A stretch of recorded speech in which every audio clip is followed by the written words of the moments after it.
Welcome back to the deep dive. Today we're taking a trip deep inside ourselves, really, into the neurobiology of comfort.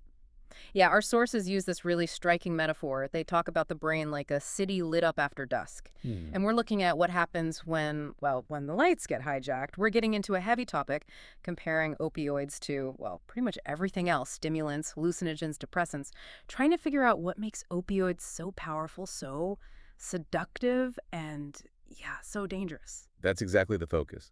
The mission for you listening is to really get your head around the paradox here. Opioids offer this feeling of absolute peace, silence, but that stillness, it's tied directly to life-threatening risk. We're tracing how that borrowed comfort actually works. Okay, let's start at the beginning then. The brain's own setup. Before any drugs enter the picture, the city has its own way of handling discomfort, right? This quiet district. Exactly. It's the brain's own natural opioid system. And it's not just about dulling pain when you stub your toe. It's much deeper. Emotional regulation, physical stress. It helps us cope with sadness, push through being exhausted. It's fundamental for survival, really. And the messengers in this system are the body's own opioids, the ones we hear about endorphins and kephalins. The endorphins, too, yeah. Yeah. Those are the key players. Think of them like gentle lanterns moving through the city streets. They aren't blasting light everywhere. It's more subtle guidance. And they're released naturally. Oh, yeah. Things like laughter, feeling connected to someone, intense exercise, even having a good cry. They guide us through hurt, through heartbreak. They make sure pain isn't just an endpoint. There's always a built-in path to feeling better. Nature's own painkillers, basically, and soothers. Okay, so that's the gentle, necessary system. But then Yeah. the story changes completely when external opioids show up.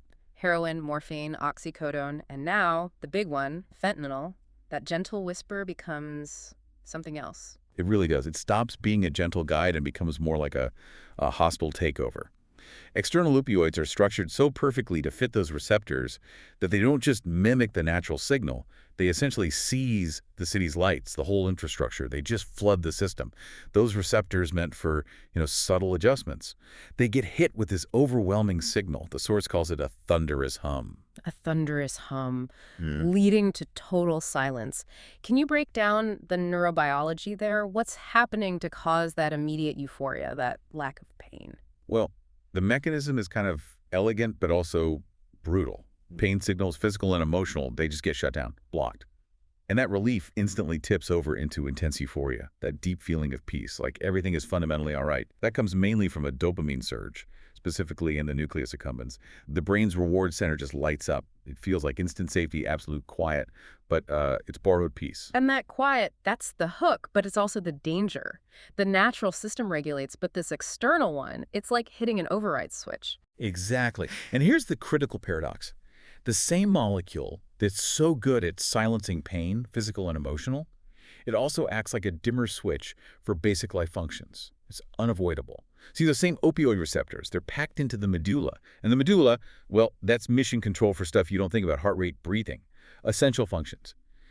When external opioids hit those receptors hard, it doesn't just quiet pain signals. It tells the medulla to dial down the breathing. Dial down, meaning the lungs slow down, or the brain just stops telling them to work. More the latter. If the signal is too strong, too much silence, essentially the lungs basically forget to keep going. Their automatic function gets overridden. And it's not like a seizure or gasping for air. It's just stillness, a quiet shutdown. Opioids silence the city. And sometimes that silence is permanent.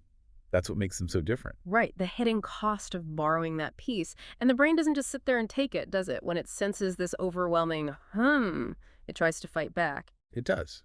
That's the brain being clever, or maybe. Yeah. Well, it backfires in the long run. It senses this constant artificial silence and starts trying desperately to rebalance things, to turn its own volume back up, so to speak. How does that rewiring work on a chemical level? That's tolerance developing. If the brain's constantly flooded, it thinks, okay, way too much soothing signal coming in. So a couple of things happen. The opioid receptors themselves start to shrink back. They become less sensitive. And crucially, the body's own endorphin factories, they slow right down. Sometimes they almost stop producing altogether. Why bother, right? The signal's coming from outside. Wow. So the body literally stops making its own comfort chemicals, which means eventually the drug isn't even about feeling good anymore. It's just needed to feel level. To It's all normal. That's precisely the point where tolerance slides into dependence. Yeah. And when that external drug is taken away, that's when you meet what the source calls the haunting twin, dependence.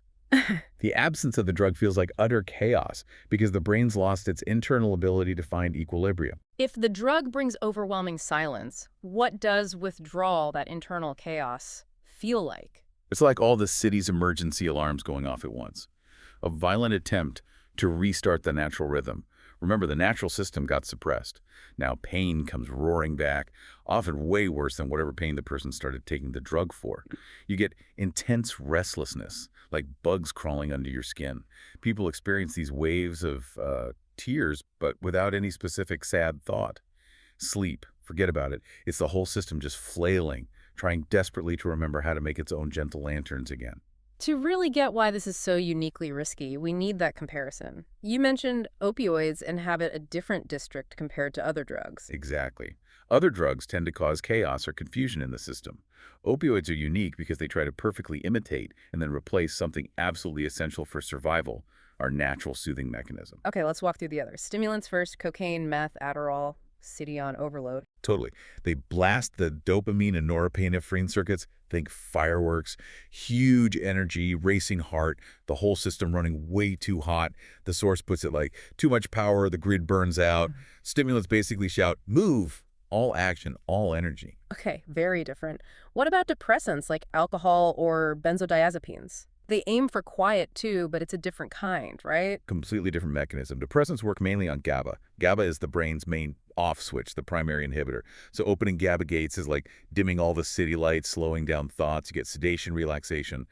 But it's not targeting that deep emotional comfort system in the same specific way opioids do. It's more of a general slowdown, not targeted pain and distress removal. Then you've got the ones that change reality itself. Hallucinogens. Right, LSD, psilocybin. They primarily mess with serotonin pathways. Serotonin affects mood, sure, but also perception, how we interpret reality. Yeah. So instead of silencing things or speeding them up, they bend the city's architecture, turn it into a dreamscape. They don't shout move, they're saying, see?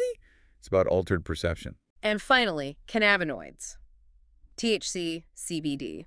Cannabinoids sort of blur the edges. They interact with CB1 and CB2 receptors, which are all over but mainly involved in things like appetite, memory, perception modulation. They kind of hum ease. They soften the sharp corners of reality, but they don't deliver that absolute profound silence of opioids. So pulling it all together, why is that difference, imitation versus just disruption, so critical? Because the imitation is what makes opioids so insidious. Other drugs disrupt, they create noise or weirdness. The brain knows something is off. Opioids slip in, disguised as the body's own solution. They mimic and then vastly overpower our natural ability to feel safe and comforted. The brain gets tricked into thinking this external force is its own protective mechanism. And in doing so, it surrenders control over vital things, like breathing, believing it's safe, that deep vulnerability tricking the self. That's the unique danger. And that danger profile has just exploded recently. The sources are clear. The whisper has changed. We're in the fentanyl era. Fentanyl is, well, it's the nuclear option in this analogy. 50 to 100 times stronger than morphine. What that means chemically is it binds to those opioid receptors incredibly tightly and effectively. It achieves that total stillness much faster and with a terrifyingly tiny amount. So the safety margin just vanishes? Pretty much. The difference between a dose that brings relief and a dose that shuts down the medulla, the breathing center, it's become razor thin. We're talking about amounts barely visible to the eye. It can instantly flip from comfort to irreversible silence. But there is, thankfully, as the source calls it, one grace here. Naloxone, Narcan. Yes, naloxone is a remarkable thing. It's the emergency brake, the awakening. It's designed specifically to target those same opioid receptors. And because it binds even more aggressively, it literally knocks the opioid molecules off the receptor. Like a chemical eviction notice. Exactly. A fast, forceful eviction. And crucially, when it kicks the opioids out, it allows the medulla to get the signal again. Breathe. It's like a reboot button for that specific life-critical function. It's one of the few overdose situations where there's a direct chemical second chance because we know exactly which switch needs flipping back on. Bringing this all back to that brain city idea, it really feels like it goes beyond just chemistry. It's about the relationship the body has with comfort, isn't it? That's the perfect word for it, relationship.